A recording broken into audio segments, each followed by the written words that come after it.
Amén, Mirna, y una alegría verte al lado de tu madre, y nos alegra el que hayan sido las que introdujeran el programa en esta noche, y la parte especial de este salmo cantado y este texto de San Juan 3:16 es el texto mundialmente conocido, el más famoso de la Biblia. De tal manera Dios nos amó, dice el texto, que entregó a su Hijo unigénito para que todo aquel que en él crea no se pierda, mas tenga vida eterna.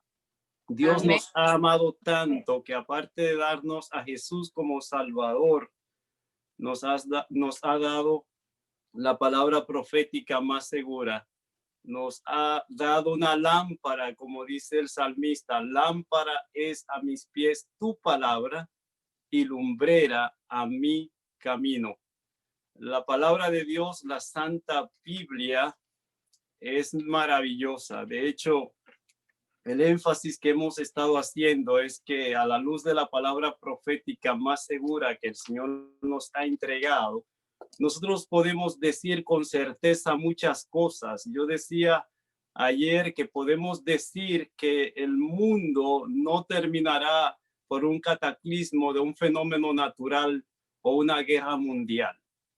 También yo puedo decir con propiedad que el país que llevará la voz cantante al final de la historia terrena, la potencia, no será la China, sino los Estados Unidos de Norteamérica.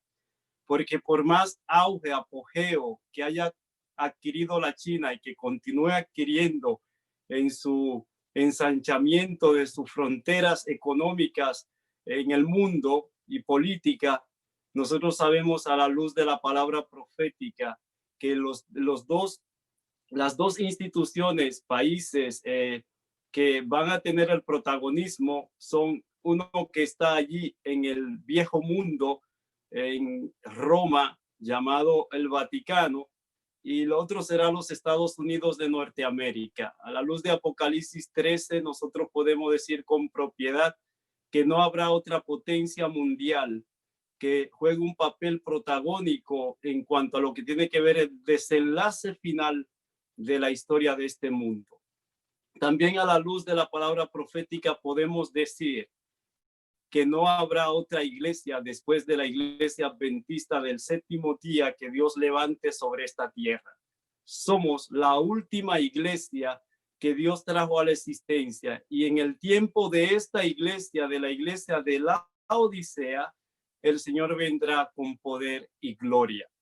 Esto lo podemos decir con propiedad, porque tenemos la palabra profética más segura. En esta noche hemos empezado a tiempo, y me gustaría saber, siempre me llegan, hoy me llegó otra inquietud, me las expresan en privado, pero quisiera saber si hay alguna inquietud, algún comentario con relación a lo que hemos compartido durante la semana.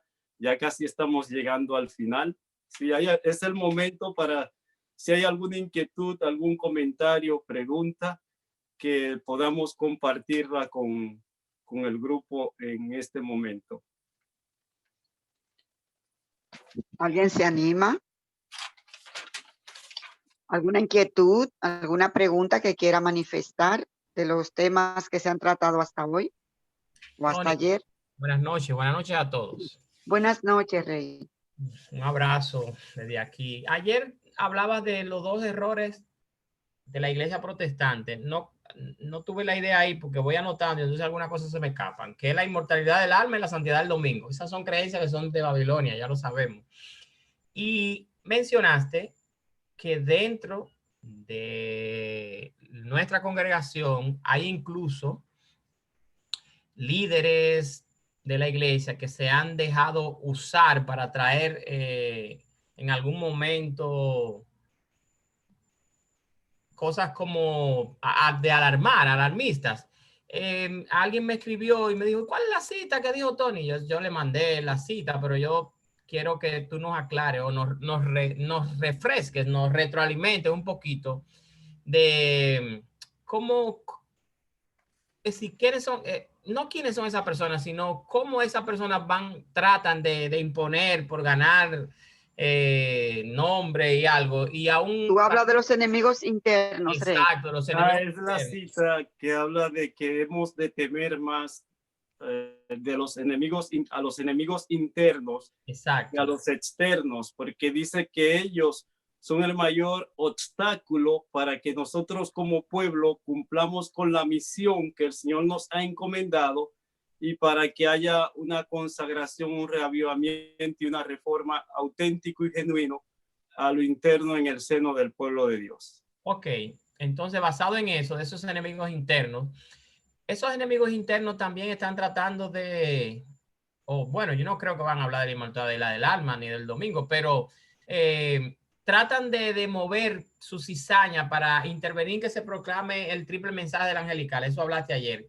¿Cómo lo hacen? Es decir, mencionaste la música, mencionaste algunos temas que no, para no hacerse como rechazado. ¿Tú no puedes dar un poquito más de detalle ahí? Esa es una pregunta, Reinaldo, muy seria y la respuesta es muy comprometedora, pero yo he dicho desde el principio que yo asumo la responsabilidad de lo que digo. Ahora, de lo que leo, yo no asumo la responsabilidad. ¿Me doy a entender? De lo que yo leo, no asumo la responsabilidad, porque no fui yo quien lo reveló, no fui yo quien lo escribió. Perfecto. De lo que yo leo, que asuma la responsabilidad Dios, que la sierva que él escogió para darnos mensajes especiales de lo que yo leo. Ahora, de lo que yo comento, yo asumo la responsabilidad. Con relación a la manera como los enemigos internos son un obstáculo, un impedimento para el avance de la obra, y entiéndase, cuando habla de enemigos internos, no se está refiriendo a las personas de posición común dentro de la iglesia que no tienen ese radio de acción e influencia como para poder contrarrestar una obra tan grande como la que el Señor nos ha encomendado. Me refiero a personas en puestos claves que el enemigo usa como sus instrumentos. A lo interno de la iglesia adventista, nunca se atreverá alguien en un púlpito adventista a levantarse a decir que el domingo es el día de reposo, ni que el alma es inmortal de manera natural. Nosotros sabemos que los ángeles no son inmortales, que Adán y Eva no eran inmortales. La Biblia dice que el único que es inmortal es Dios. Los ángeles tienen inmortalidad, pero no son inmortales. Los que se rebelaron contra Dios están condenados a la destrucción. Por lo tanto, la inmortalidad es algo inherente solo a la deidad. Dios el Padre, Dios el Hijo, Dios el Espíritu Santo. Adán y Eva fueron creados con inmortalidad, pero era condicional. El día que desobedezcan, morirán. De ahí que la inmortalidad de ellos era condicionada a la obediencia de ellos. Y vimos que el Génesis nos habla desde el principio que el sábado es el día de reposo. De ahí que los dos errores capitales que el mundo religioso que vino del paganismo y se ha introducido al cristianismo, porque tanto lo de la inmortalidad del alma como lo de la santidad del domingo no tuvo su origen en el seno del cristianismo, viene del paganismo, ambas creencias. Ahora, a lo interno de la iglesia, como eso no se dará, la pregunta que has hecho entonces tiene un contexto no del error que se enseñe de manera abierta y directa en un púlpito, sino de la verdad que se detenga o se impida su proclamación. Y en este contexto entra, y hablamos en el pasado del movimiento ecuménico, cómo el ecumenismo nos lleva a tener un discurso global que esté en afinidad y que esté en armonía con la verdad que enseñan otras iglesias. Me explico. Para estar en la dinámica ecuménica no es necesario enseñar un error. El ecumenismo es la unión de las iglesias en puntos comunes, basada en puntos comunes de doctrinas. Tú crees en Jesús, yo creo en Jesús. Tú crees en el Espíritu Santo, yo creo en el Espíritu Santo. Y de lo que tú y yo creemos en común, prediquemos y hablemos. Pero de los temas que son distintivos de nuestra fe, y que nos ponen en conflicto con el mundo religioso, de eso no hablemos.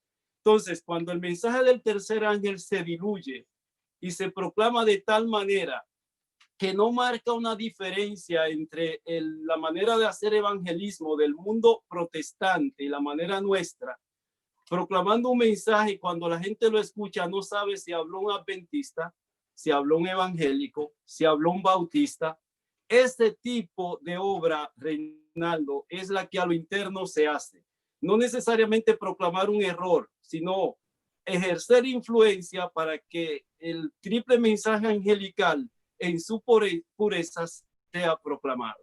Ok, bueno, pues yo creo que la persona que me preguntó, yo no le expliqué tan profundamente como tú. De hecho, me faltaban algunos detalles de lo que había introducido el paganismo, pero ahora comprendí, y ayer tú mencionabas en esa misma tónica, que hay, la música se está introduciendo de una manera, el enemigo está introduciendo la música de una manera sutil, y hay un tipo de doctrina que estamos viendo esa música, y yo de hecho tengo que decirlo aquí porque yo no dije Dilo con responsabilidad. que digo que no voy a conciertos, porque cuando voy a conciertos la gente va con pancarta y fulano, y eso es que parece un concierto normal, y me dicen, no, porque tú, yo diciendo que ese es uno de los problemas, porque nos estamos dejando embriagar poquito, sé que sutilmente de ese tipo de doctrina. Eso es preocupante, Reinaldo, y yo no quisiera abundar en ese tema, pero hace unos días, mientras estaba en la campaña en Filadelfia, que por cierto ahí está la hermana Sandra, alguien me preguntó qué crees de la música de la actualidad y de las modalidades que hay aún dentro de la iglesia. Yo le dije, lo que yo creo es que las campañas tenemos que poner en la puerta a alguien que cobre la entrada y hacer nuestro discurso que sea tan atractivo que la gente venga y pague, porque si la música es un ministerio y la predicación es un ministerio, el mismo derecho que tiene el cantante lo tiene el predicador. Pero nosotros tenemos una serie de contradicciones que no quisiera ahora entrar en detalles, pero necesitamos nosotros ser buenos bereanos y hacernos preguntas. Hay cosas que las damos por sentadas y que por la tradición las aceptamos y las recibimos así. Lo que somos adventistas hace más de 4 décadas sabemos que el adventismo en la actualidad no es igual al adventismo de nuestra niñez. Eso no es un secreto. Hemos cambiado, pero la palabra de Dios no cambia. Hemos hecho muchas cosas. Algunas son positivas de las cosas que nosotros hemos logrado, pero también hay muchas cosas negativas. Por eso es que en esta noche hay una cita que voy a leer en el contexto de los capítulos seleccionados para hoy, que habla de cuál es nuestra mayor necesidad y dice la razón por la cual esa es nuestra mayor necesidad. Si hay algún otro comentario o pregunta antes de entrar en el desarrollo de los capítulos correspondientes. A mí me gustaría, Tony, perdona que te interrumpí. Me gustaría aconsejarle a todos los que estamos aquí conectados. Pienso que la gran mayoría somos adventistas, y si no, pues amigos. Le voy a recomendar, porque todo este asunto de lo que estamos hablando viene porque a nosotros, y digo a nosotros en sentido general, no nos gusta leer.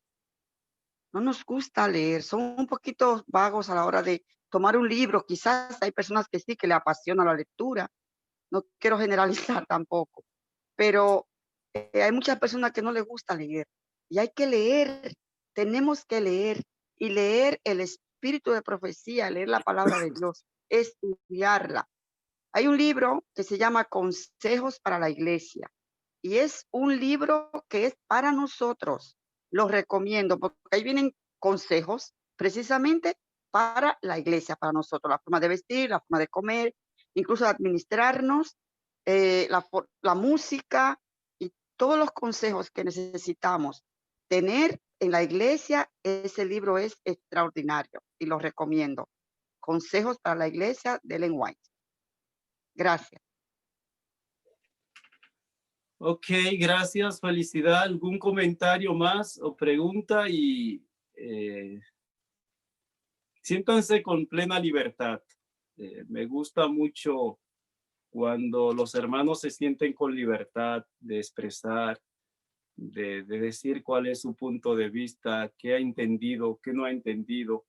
Yo soy de los que no me quedo callado con interrogantes.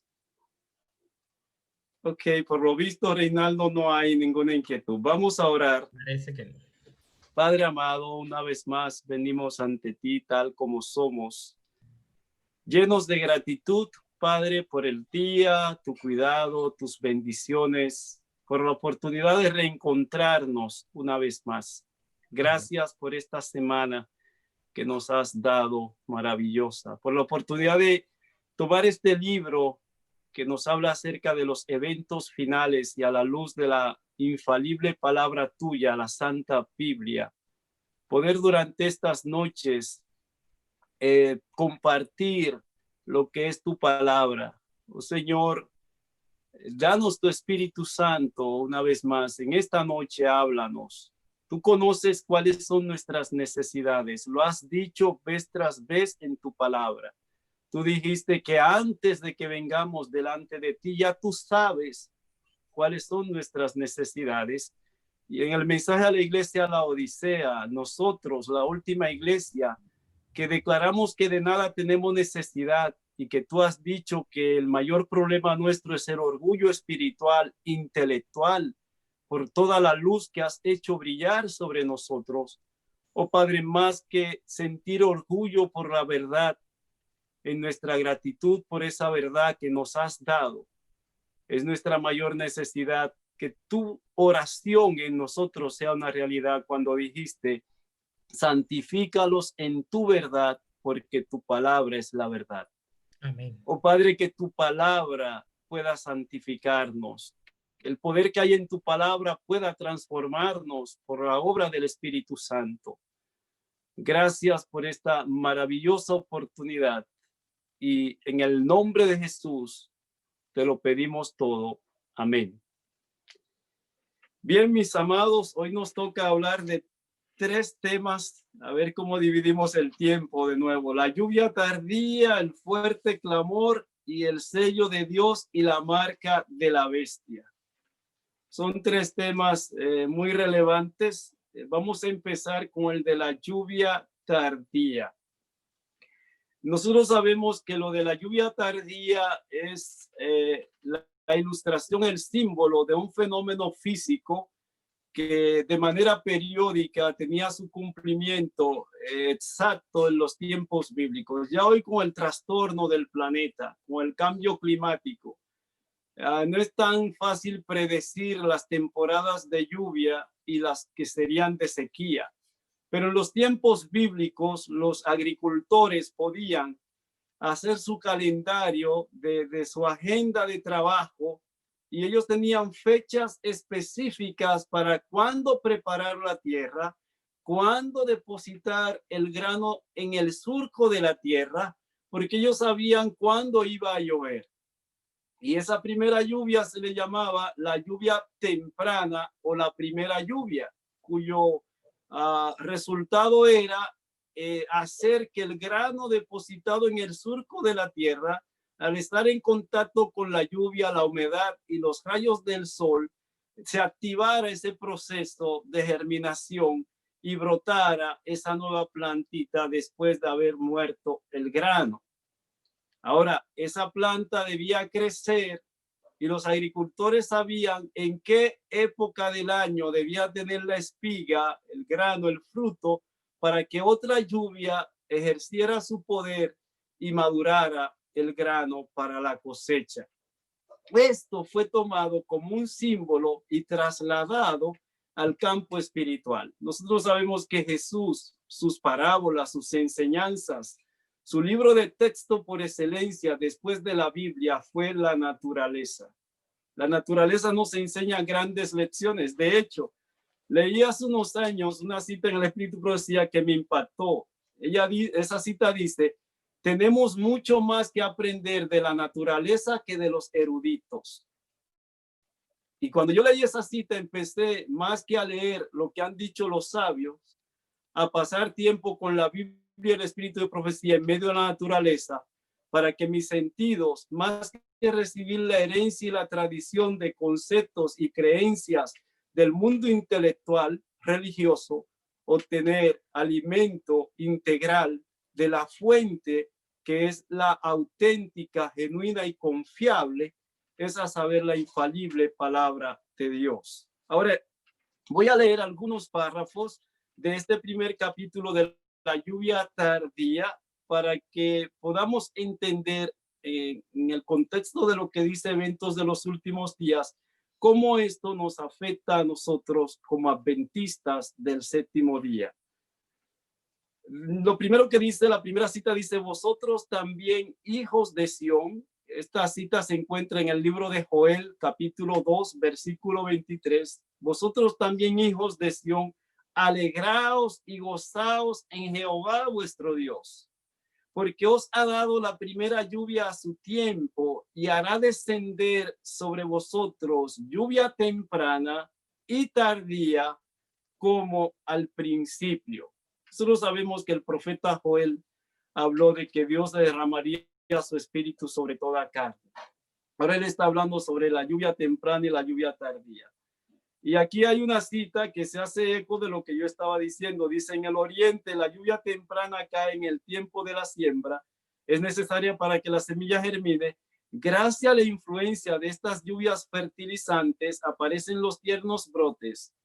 La lluvia tardía que cae hacia el fin de la temporada madura el grano y lo prepara para la siega. El Señor emplea estos fenómenos naturales para ilustrar la obra del Espíritu Santo. Eventos de los Últimos Días, página 157. Otra cita. Así como el rocío y la lluvia caen al principio para que la semilla germine y luego para que la cosecha madure, se da el Espíritu Santo para que lleve a cabo a través de sus etapas el proceso de crecimiento espiritual. Me gusta esta declaración. Al compararlo con el Espíritu Santo, dice que él hace una obra y que esta obra responde a etapas. ¿Cuál es la primera etapa de la obra del Espíritu Santo?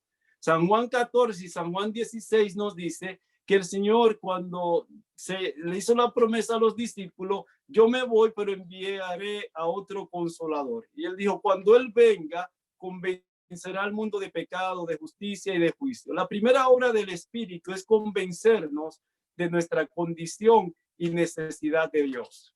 Ahora, una vez el Espíritu hace esa obra de convencimiento en nuestros corazones de que somos pecadores y que necesitamos de Dios, entonces viene lo que Juan 1, en el versículo 12 y 13 del Evangelio según San Juan dice, que no somos engendrados de voluntad de varón, ni de voluntad de carne, ni de sangre, sino de Dios. O sea, que el que engendró a Jesús, el Espíritu Santo, en el vientre de María, en el nuevo nacimiento, dice Juan, que el mismo poder que engendró a Jesús en el vientre de María es el mismo poder que engendra en nosotros una nueva vida. Sin el Espíritu Santo no es posible el nuevo nacimiento, porque quien hace la concepción, como lo hizo en María al traer al Inmaculado Hijo de Dios a nuestro mundo, quien hace la concepción para la obra del nuevo nacimiento no es el poder del predicador,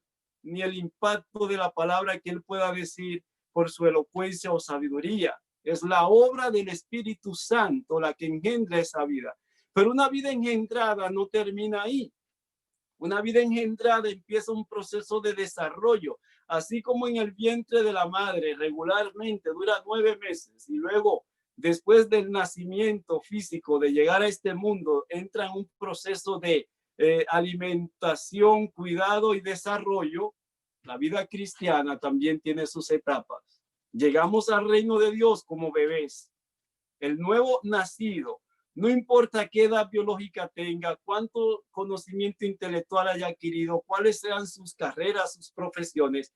Cuando llega a la iglesia, todo el recién nacido, el venido a los pies del Señor es un bebé. Ahora ese bebé necesita crecer.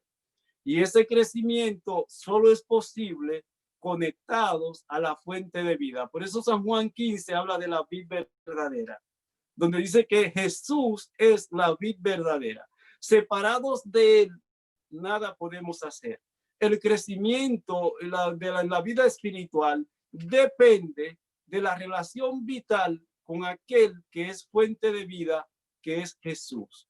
Nuestra posibilidad de brillar en este mundo oscuro depende de estar mirando al sol de justicia, que es Cristo Jesús.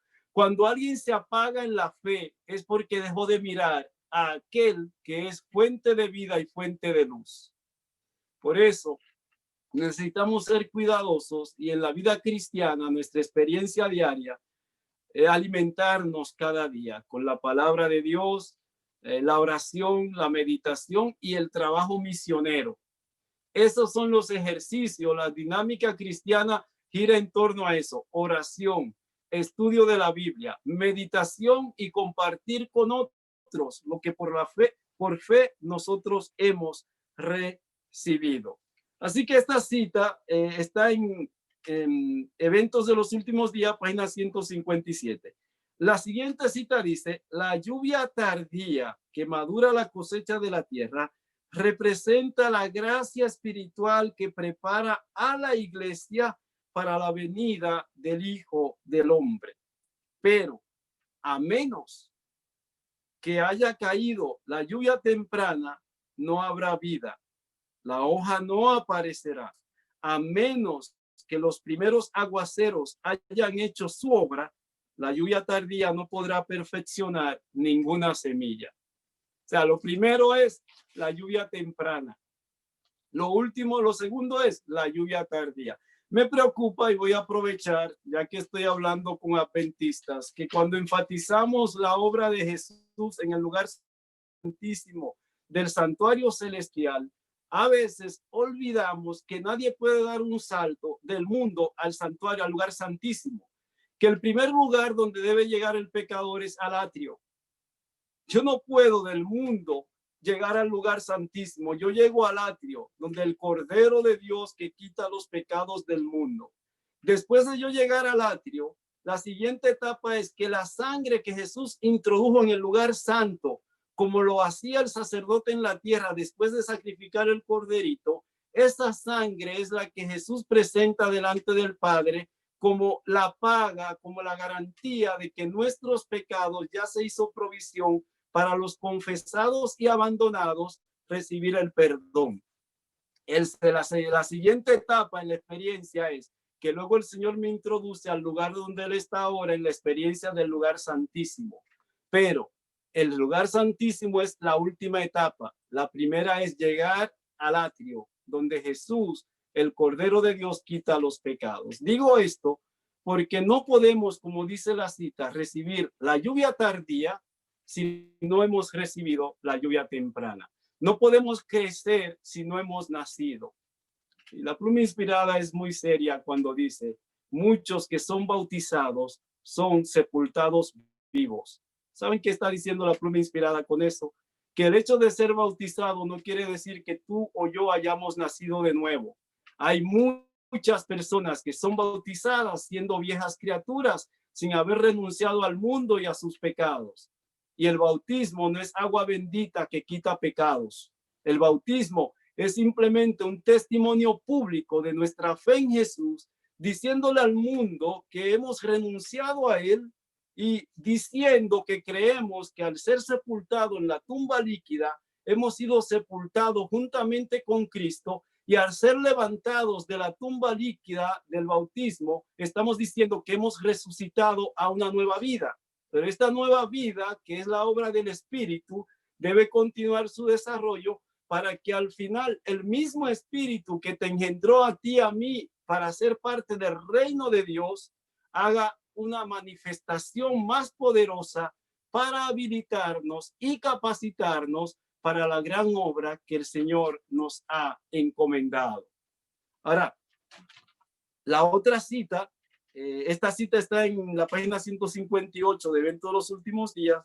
La otra cita dice: la lluvia temprana vino en Pentecostés en el año 31 después de Cristo, cuando los discípulos llegaron a la unidad perfecta y cuando ya no contendían por el puesto más elevado.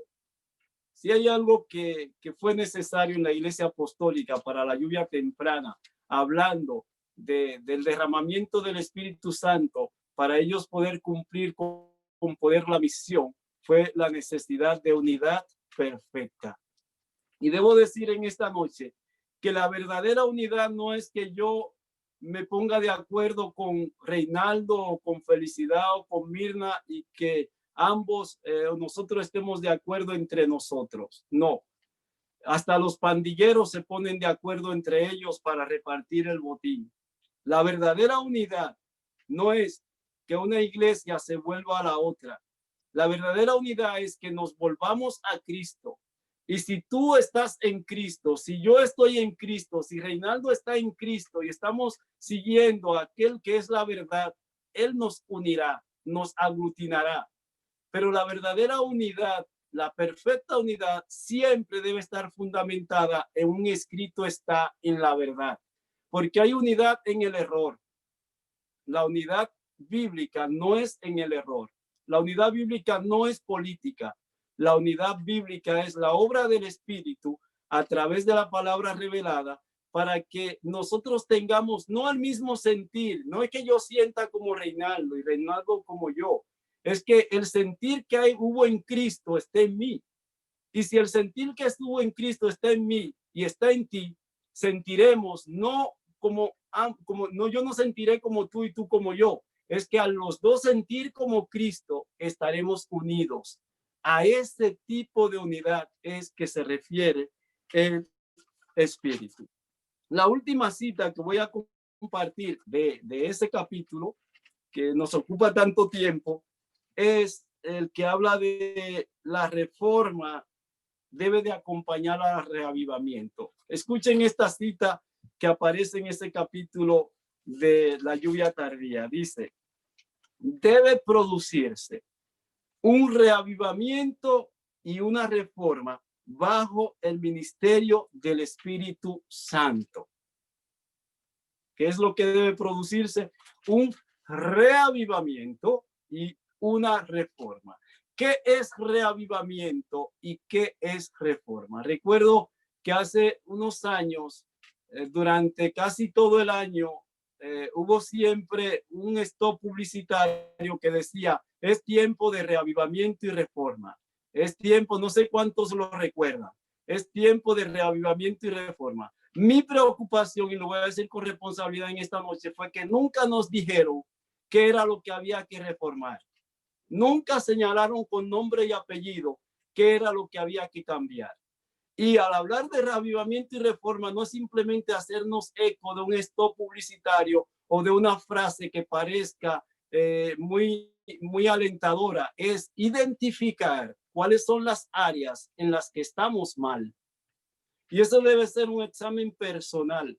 Y cuando hablamos de la colectividad como iglesia, entonces tenemos que ser sinceros. Si hay algo que agradezco en gran manera, es que el Señor levantó a un hombre llamado Ted Wilson como el presidente de la Conferencia General, porque es un hombre que cree en el legado adventista.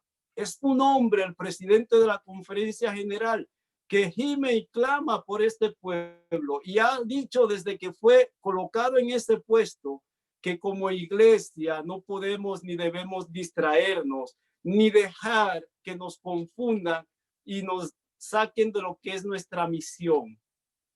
Nuestro presidente de la Iglesia Mundial es un hombre a quien Dios tiene ahí en un tiempo de crisis con un propósito. Y por eso yo doy gloria a Dios. Ahora, cuando habla del reavivamiento y de la reforma, dice: el reavivamiento y la reforma son dos cosas diferentes. El reavivamiento significa una renovación de la vida espiritual, un avivamiento de las facultades de la mente y el corazón, una resurrección de la muerte espiritual.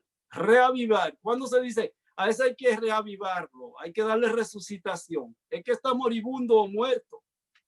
Cuando habla de reavivamiento es que yo necesito resurrección espiritual porque mi condición espiritual no es buena. Ahora, cuando ella pasa a la reforma, dice, la reforma significa una reorganización, un cambio en ideas y teorías, en hábitos y prácticas. Hay personas que dicen, no, es que esto siempre se ha hecho así. Debo decirle en esta noche, el hecho de que algo se haya hecho así durante una década, 10 años, 50 años, no quiere decir que está bien. Lo que si las cosas deben ser evaluadas y analizadas a la luz de la inspiración, y si algo no está bien, no importa cuánto tiempo lleve haciéndose, esa no es un criterio para retenerla y continuar practicándola. Aquí dice que la reforma es reorganización, cambio en ideas y teorías, en hábitos y prácticas. Dice, la reforma no producirá el buen fruto de la justicia a menos que esté conectada con el reavivamiento del espíritu. Y ella concluye esta cita. El reavivamiento y la reforma han de hacer su obra designada y al hacerlo deben fusionarse. Página 162. ¿Qué está diciendo ella? Que la obra de reavivamiento y reforma deben fusionarse. O sea, me explico. Es como cuando la Biblia dice fe y obra. Deben fusionarse. ¿En qué sentido? ¿Qué es lo primero? Lo primero no es la reforma. Lo primero es el reavivamiento. Y tú te puedes reformar sin reavivamiento, pero eso te hace legalista. El problema del legalismo no es que se estén haciendo cosas malas. El legalista a veces o casi siempre hace muchas cosas buenas, pero esa no es la obra del Espíritu, porque el reavivamiento es lo que debe producir la reforma. Yo puedo hacer cambios externos, pero a lo interno, ser la misma persona o peor. Es como dijo alguien, y me voy a hacer eco de esa frase. Dice, el vestido no cambia el corazón. No sé si me doy a entender. El vestido no cambia el corazón. Un hombre de traje, de corbata, puede ser un delincuente, un corrupto, un ladrón. Una mujer vestida de la manera más honorable puede ser depravada, inmoral en su corazón y en sus prácticas. El vestido no cambia el corazón, pero el corazón cambia el vestido. No sé si me doy a entender. El corazón cambia el vestido en el sentido de que la obra primera de Dios es a lo interno de mi vida, y cuando ya Él está en mi vida, entonces el fruto del Espíritu obrando en mí tiene que ser evidente. Si hay reavivamiento y reforma fusionada, habrá una experiencia auténtica y genuina, pero casi siempre lo que se da es reavivamiento sin reforma. Lo que genera es sensacionalismo y fanatismo. Está reavivado, pero no hay cambios. Ahora, cambios sin reavivamiento nos hace legalistas, juzgamos a los demás. No, es que yo soy vegetariano y tú no. Es que yo visto de la manera correcta y tú no. Es que yo escucho buena música y tú no. Y empezamos como los fariseos cuando hay reformas sin reavivamiento a presentar nuestra justicia propia y méritos como parámetro, termómetro para medir la espiritualidad de los demás. Y eso es una evidencia de que no hay un auténtico reavivamiento en la persona. Porque mientras más cerca estemos de Jesús y más su poder sea evidente en nuestras vidas, menos justicia propia, menos legalismo, menos suficiencia propia habrá en nosotros. Por lo tanto, hablar de reavivamiento y reforma como nuestra gran necesidad es algo vital. Ahora, ¿qué hay que reformar? Hay que buscarle nombre y apellido. La Pluma Inspirada dice cuáles son las áreas en las que como iglesia, como individuos y como familias necesitamos reforma. Ella habla de la reforma pro salud. Ella habla de la reforma en el vestido. Habla de la reforma en la música. Habla de lo que es nuestro legado, nuestro mensaje para proclamar ante el mundo. Habla de cuáles deben ser nuestras prácticas. Y todo sincero buscador de la verdad que quiera agradar a Dios, pues no necesita ir muy lejos para saber qué es lo que Dios pide de nosotros. Eso era en cuanto a lo que tiene que ver con la lluvia tardía, porque si esa obra no se realiza de reavivamiento y reforma, no habrá lluvia tardía, mis hermanos. No habrá esa lluvia que madurará el fruto. El siguiente capítulo, ya me quedan pocos minutos como toda la noche, es el fuerte clamor y el otro es el sello de Dios y la marca de la bestia. Con relación al fuerte clamor, voy a leer la primera declaración. Dice, Dios tiene joyas en todas las iglesias. Esto es importante. Y no nos corresponde lanzar arrolladoras acusaciones contra el llamado mundo religioso. ¿Qué tiene Dios en todas las religiones? Joyas. El Señor tiene sus representantes en todas las iglesias. No se les han presentado a estas personas las verdades especiales que son la piedra de toque de estos últimos días, en circunstancias que despierten convicción en su corazón y en su mente. Por lo tanto, al rechazar la luz, no han cortado su relación con Dios. Aquí nos está diciendo que Dios tiene hijos en todas las iglesias. ¿Recuerdan las dos citas que compartimos? Juan 10:16. ¿Qué fue lo que Jesús dijo? Tengo otras ovejas que no son de este redil. A ellas debo traer y habrá un rebaño y habrá un pastor. Ahora, Apocalipsis 18:4 dice, salid de ella, pueblo mío. O sea, Dios está diciendo, tengo hijos en todas las denominaciones religiosas. Tengo personas que de acuerdo a la luz que han recibido me adoran. Y yo he dicho en estos días que el enemigo tiene hijos en la iglesia de Dios y Dios tiene hijos en la iglesia del enemigo. Y eso es algo que debemos entenderlo. Y el llamado a los que están en Babilonia es salir de ella. Pero el llamado a los que estamos en la Odisea no es salir de la iglesia, sino, lo voy a repetir una vez más, salir de la condición espiritual de tibieza en la que nos encontramos. Ese es el llamado. No a salir de la iglesia, sino a salir del estado espiritual de mundanalidad. Ahora, la siguiente cita dice, entre los católicos hay muchos que son cristianos muy concienzudos y que caminan en toda la luz que brilla sobre ellos, y Dios obrará en su favor. Hay otra cita, esta está en Eventos de los Últimos Días, página 169. En el capítulo 18 de Apocalipsis se exhorta al pueblo de Dios que salga de Babilonia. ¿Y en qué comunidades religiosas se encuentra actualmente la mayoría de los discípulos de Cristo? Sin duda alguna, en las varias iglesias que profesan la fe protestantes. La mayoría de los hijos de Dios están en las iglesias protestantes, están en Babilonia, según Eventos de los Últimos Días, página 167. Me dan un segundo que me han puesto la calefacción a 100 grados y me está dando un poquito de calor. Así que la siguiente cita dice, Dios les ha dado su lugar en la línea de la profecía, los mensajes de Apocalipsis 14, y su obra no cesará hasta que concluya la historia de la tierra.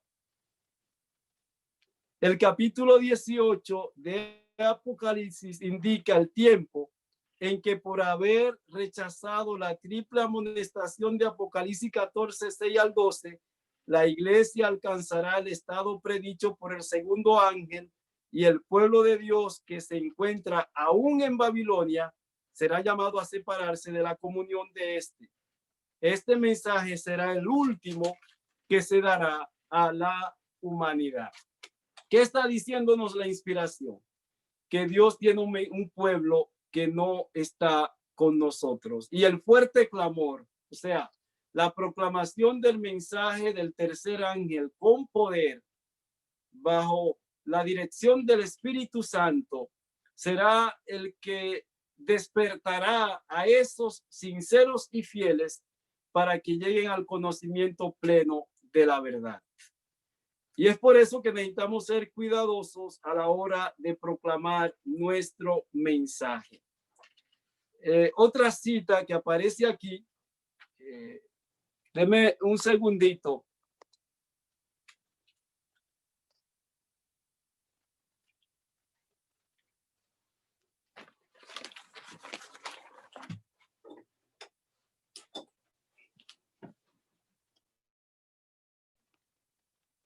Ok, aquí estoy. Otra cita que aparece aquí es la que dice que Dios usa a los iletrados. Y esta cita es muy importante.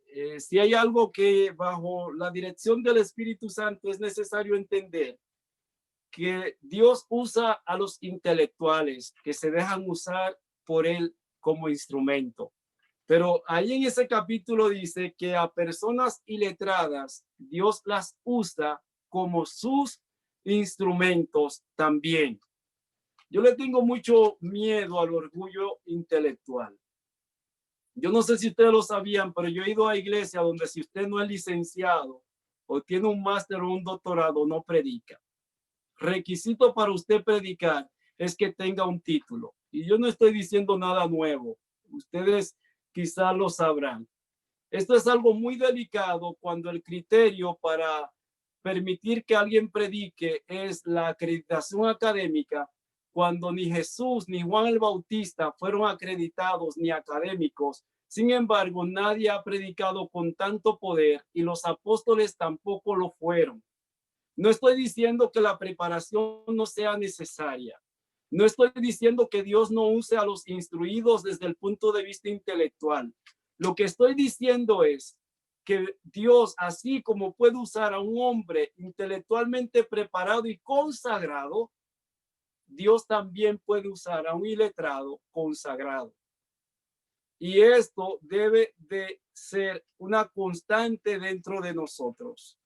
Cuando alguien me invita a predicar y lo primero que me pregunta es ¿cuál es su título? Ya a mí me preocupa un poco. Casi siempre le digo, no, yo lo que soy es siervo de Dios. No, pero dígame cuál es su título. Digo, bueno, yo lo que soy adventista de hace 45 años. Dígame cuál es su título. Hay que escuchar un tema suyo y nos gustó, nos impactó y queremos invitarlo, pero queremos saber cuál es su rango. Mire, esto es muy delicado.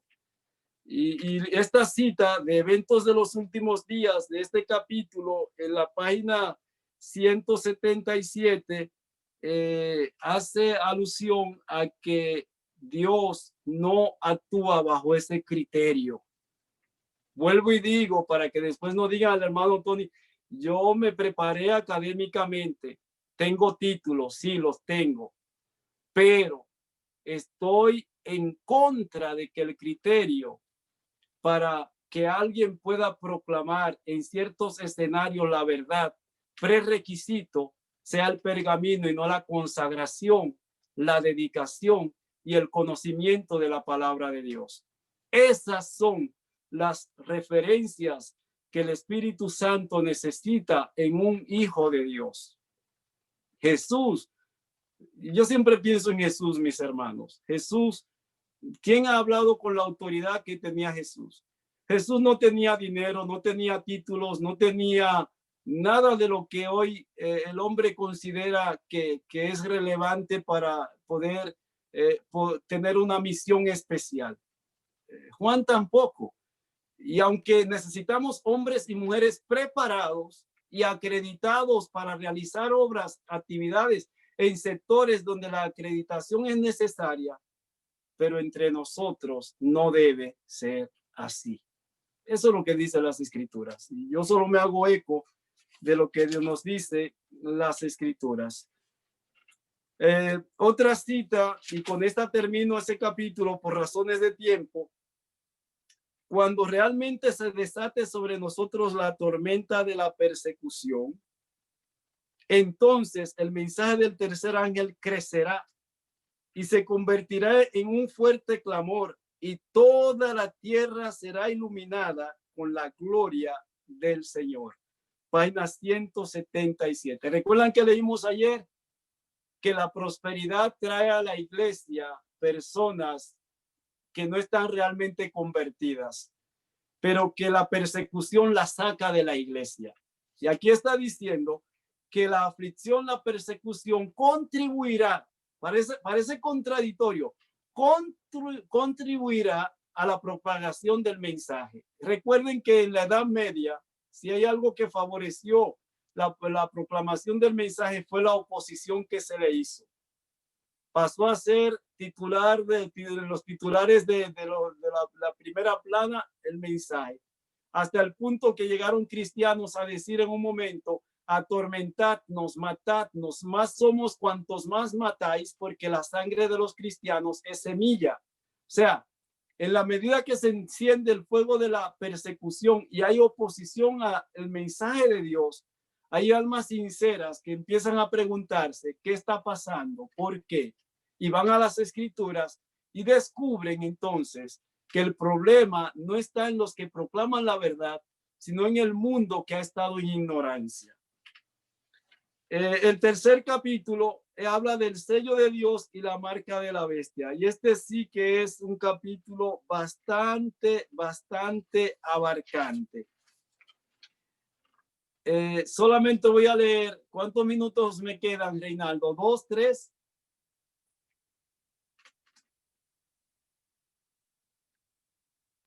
Bueno, no, del tiempo ahora que son las 9. Las 9. Pues ya terminé. Si ahora que son las 9, ya debemos Tranquilo, terminar. Tony, tranquilo, tranquilo. Ayer duramos hasta las 9:15, hoy podemos durar hasta las 9:20. Permíteme leer estas citas, estos párrafos. El sello de Dios y la marca de la bestia. Dice: solo puede haber dos clases. Cada grupo está marcado claramente, ya sea con el sello de Dios, del Dios viviente, o con la marca de la bestia y su imagen.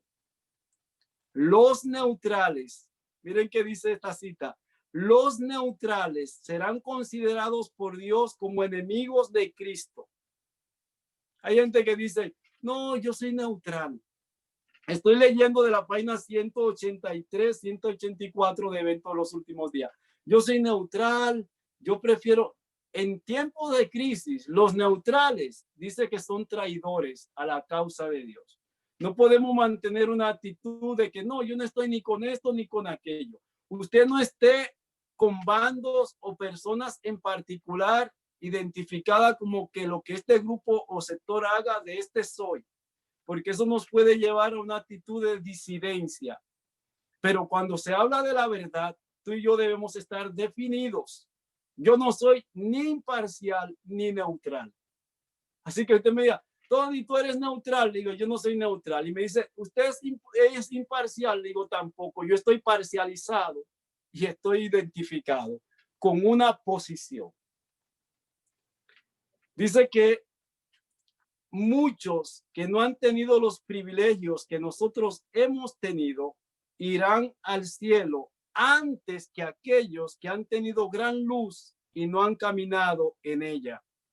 Muchos han vivido de acuerdo con la mejor luz que han tenido y serán juzgados consecuentemente. Página 184. ¿Qué quiere decir esta cita?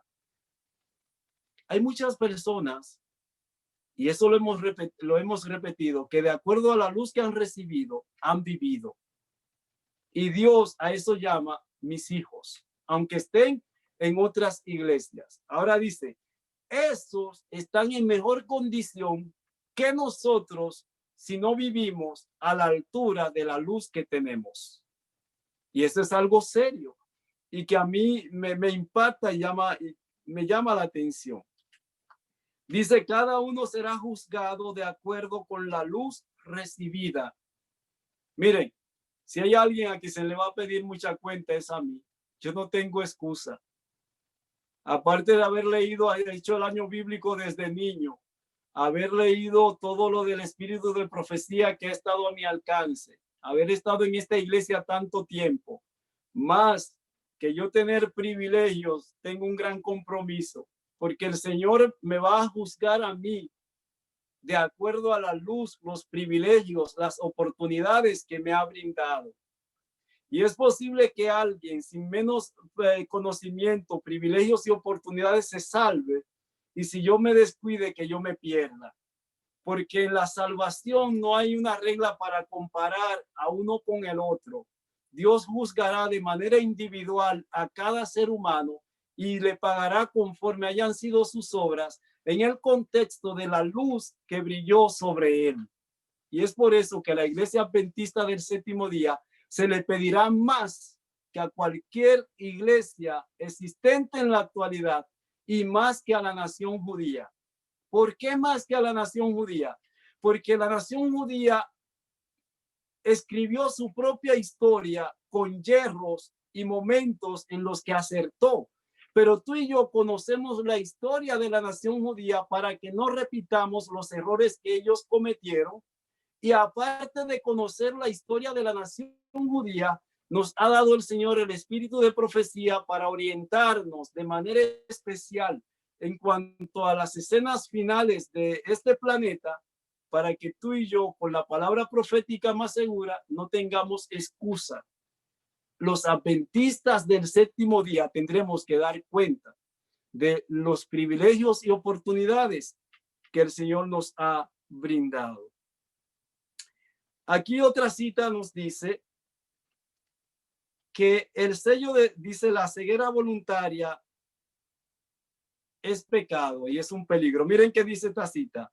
Los que tienen la oportunidad de oír la verdad y sin embargo no se esfuerzan por oírla ni comprenderla, pensando que si no lo hacen no serán responsables, serán considerados culpables ante Dios, lo mismo como si la hubieran oído y rechazado. No me diga nada. Yo no quiero saber eso. Hay personas que son ignorantes voluntarios. Y en la iglesia hay muchos en esta categoría. Personas que no quieren ir más allá de la tradición y la liturgia y los programas regulares a investigar y escudriñar en las escrituras. Dice aquí que el que por ignorancia voluntaria obra mal y hace cosas que a Dios no le agradan, no puede alegar al final, Señor, yo no lo sabía, porque el Señor nos va a decir, tuviste la oportunidad de saberlo y por negligencia no lo conociste.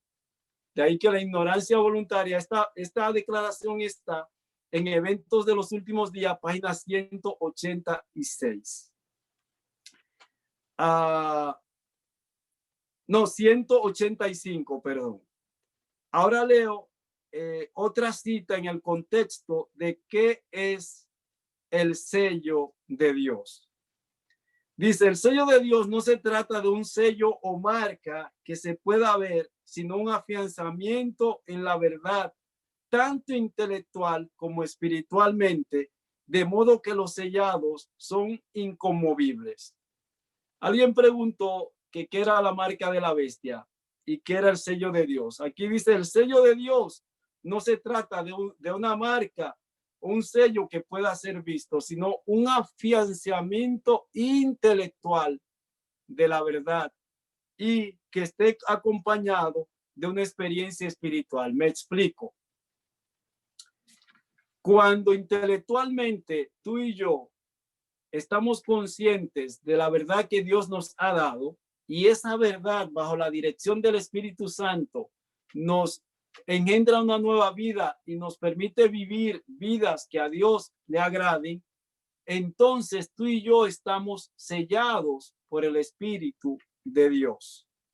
Porque el sello de Dios es el afianzamiento intelectual y espiritual de la verdad. Ahora ya hace otra declaración en ese sentido. Los que quieren tener el sello de Dios en sus frentes deben guardar el día de reposo del cuarto mandamiento.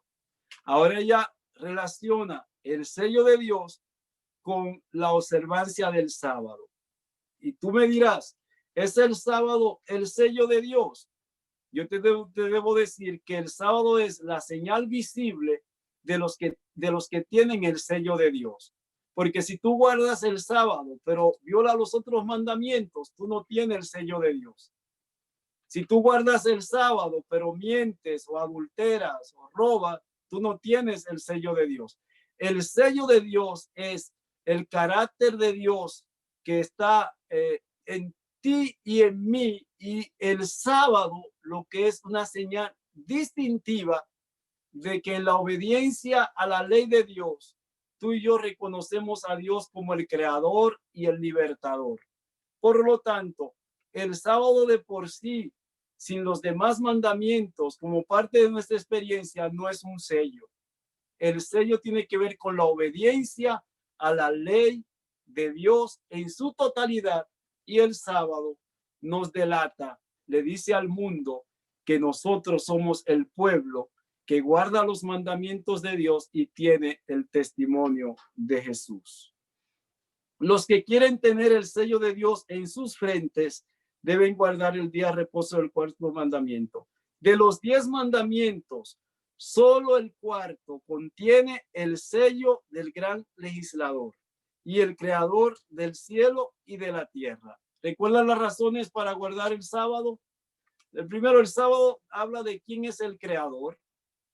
Luego el sábado nos dice a nosotros, al identificar a Dios como creador, cuál es su jurisdicción. Dice que Dios creó los cielos, creó la tierra, y su posición, su condición de creador, de legislador del universo, es lo que nos lleva a nosotros a adorarle. De ahí que el sábado tiene esas características de un sello. Otra cita, el sello de Dios viviente solo será colocado sobre los que son semejantes a Cristo en carácter. Página 187. Ser semejante a Cristo en carácter es lo que garantiza que el sello de Dios esté en nosotros. La última cita que leo de ese renglón. El sello de Dios no será nunca puesto en la frente de un hombre o una mujer que sean impuros. Nunca será puesto sobre la frente de seres humanos ambiciosos y amadores del mundo. Nunca será puesto sobre la frente de hombres y mujeres de corazón falso y engañoso. Todos los que reciban el sello de Dios deberán estar sin mancha delante de Dios y ser candidatos para el cielo. Eventos de los últimos días, página 187. ¿Qué es la marca de la bestia? Dice, las fechas para los eventos finales y los falsos conceptos acerca de la marca de la bestia son estrategias que Satanás usa. Ahora voy a leer una cita donde ella dice, la observancia del primer día de la semana es la marca de la bestia. Página 189. La marca de la bestia, la observancia del primer día de la semana. Ahora ella dice, la marca de la bestia es el día de reposo papal. Página 189. Y luego dice, la señal o sello de Dios se revela en la observancia del séptimo día, monumento recordativo de la creación del Señor. La marca de la bestia es lo opuesto a esto. Cuando alguien preguntó ayer de que si era un microchip, debo decir que si la marca de la bestia es un microchip, el sello del Señor también es un microchip. Ahora, si el sello del Señor no es un microchip, sino un asentamiento intelectual de la verdad, la marca de la bestia es lo contrario, un asentamiento intelectual del error. Al final de la historia terrena, y con esto quiero dejar inconcluso el tema, no terminarlo. Al final de la historia terrena habrá dos tipos de perdidos. Perdidos engañados y perdidos conscientes, pero igualmente perdidos. Dios solamente trabaja con la frente. Apocalipsis 7. Satanás trabaja con la frente y la mano. Por eso Satanás tiene la mayoría, porque trabaja con dos lugares. Dios tiene la minoría porque trabaja solo con la frente. A Satanás no le importa si tú te pierdes creyendo la verdad. A Dios le importa cómo tú te salvas. Al cielo no llegaremos por accidente ni por error. Al cielo llegaremos por haber tomado la decisión de estar allí. Y ya Dios ha hecho provisión. ¿Por qué digo esto? Por un texto revelador de la carta de Pablo a Timoteo, cuando dijo en la primera carta, capítulo 2, versículo 14, Adán no fue engañado, sino Eva. Es interesante entender que aunque Adán no fue engañado, pecó. Al final de la historia del mundo habrá perdidos engañados como Eva y habrá perdidos como Adán sin ser engañados. Me explico. Hay personas que sinceramente creerán que el domingo es el día de reposo en medio de la crisis final y no renunciarán a él, porque creerán que es el verdadero día de reposo. Pero hay personas, y ahí te incluyo a ti y a mí, ningún adventista que acepte la marca de la bestia la aceptará porque creerá que el domingo es el día de reposo. Y la inspiración dice que la mayoría de los que hoy están dentro de la iglesia terminarán de parte del enemigo. ¿Qué quiere decir esto? Que la mayoría de los que hoy creemos en el sábado, tristemente terminaremos aceptando la marca de la bestia. Y estoy diciendo algo muy serio. No porque creamos que el domingo es el día de reposo, sino porque queriendo ahorrarnos la consecuencia de la fidelidad, traicionaremos la verdad. Y aún no creyendo que ese es el día de reposo, renunciaremos a nuestra fe. Porque la victoria en medio del conflicto no depende del conocimiento intelectual, sino de la relación vital con el Señor. Pedro y los discípulos le negaron en medio de la crisis, no porque no lo amaban, sino porque no estaban preparados cuando llegó la crisis en el Getsemaní. Esta semana, mis amados, no es para que tengamos información acerca de los eventos. Esta semana la hemos preparado para que, conociendo la palabra de Dios y lo que en el mundo está sucediendo y ha de suceder, nos consagremos de todo corazón al Señor hoy y vivamos de tal manera de que si morimos hoy o vivimos para ver los eventos por el poder de Dios, podamos tener una experiencia de victoria y cuando el mundo no sea más, estar sellados para la vida eterna. Que el Señor nos bendiga, que el Señor nos guarde en esta noche.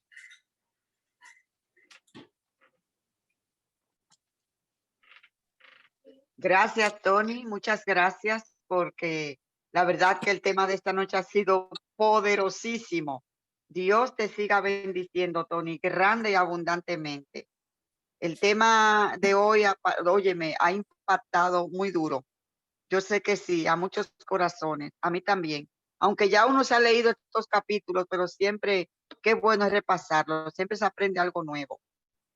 Así es que les invitamos, mis amigos, para que mañana pues también nos acompañen. Estamos aquí hasta el sábado, si Dios lo permite, que es cuando concluiremos en el culto divino del sábado la serie de temas que estamos llevando en esta semana.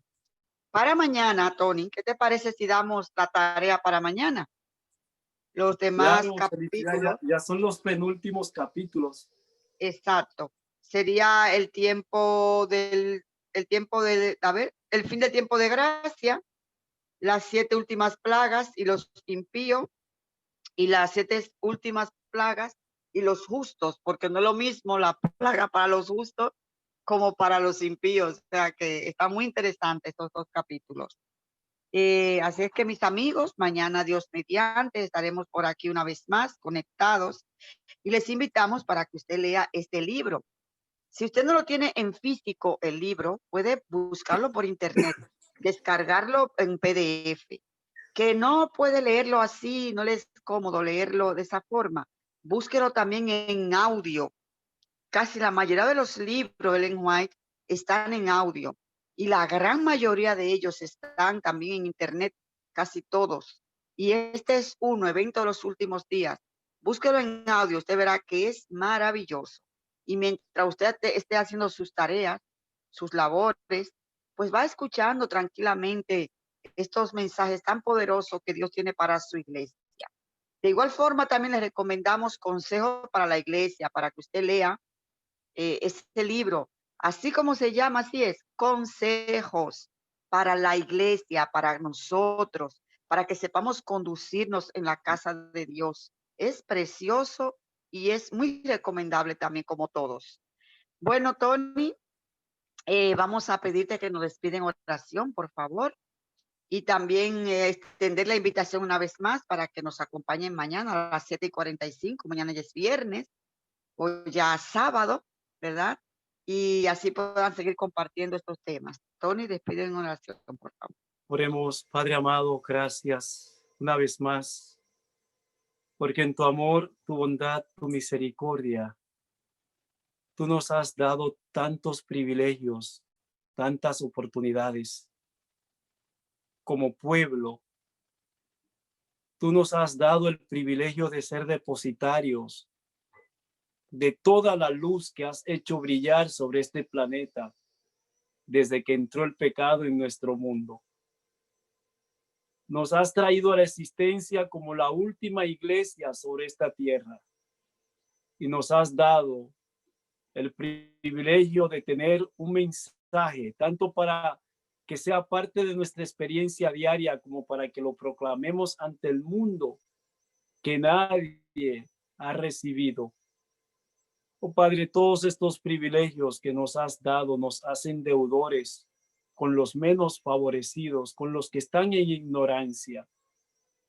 Ayúdanos, Padre, como iglesia, que el reavivamiento y la reforma, la resurrección de la vida espiritual y el cambio de las cosas que bajo tu poder se puede efectuar en nuestros corazones, nos permitan vivir de tal manera que en nosotros tu nombre sea honrado y sea glorificado.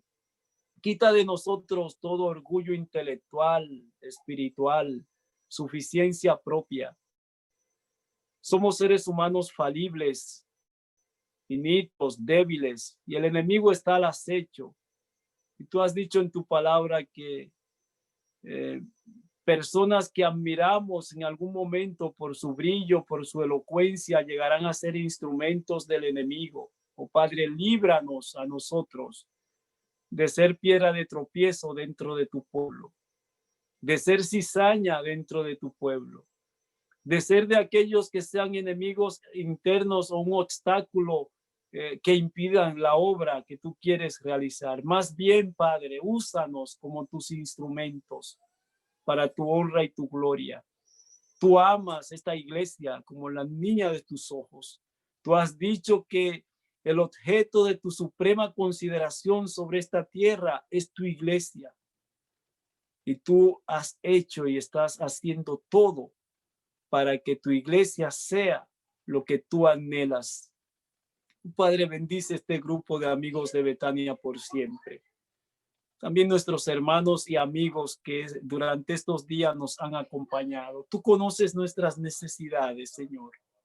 Como Padre, solo podemos acudir a ti y pedir de ti dirección, pedir que tú seas que conforme a tu voluntad, a tu tiempo y a tu manera, hagas las cosas en nosotros, por nosotros, para poder honrarte y glorificarte. Al ir al descanso, gracias por darnos un techo, Padre. Siempre te lo agradecemos. Hay muchas personas que no saben dónde dormir, que viven en países en guerra, en conflicto. Sin embargo, a nosotros nos has dado la oportunidad de contar con un techo, con una cama, con lo esencial para poder caminar en este mundo. Gracias por esas bendiciones, Padre. Te pedimos todo esto por los méritos de nuestro amado Salvador e intercesor en el santuario celestial, en el lugar santísimo, nuestro amado Cristo Jesús. En su nombre te lo pedimos. Amén.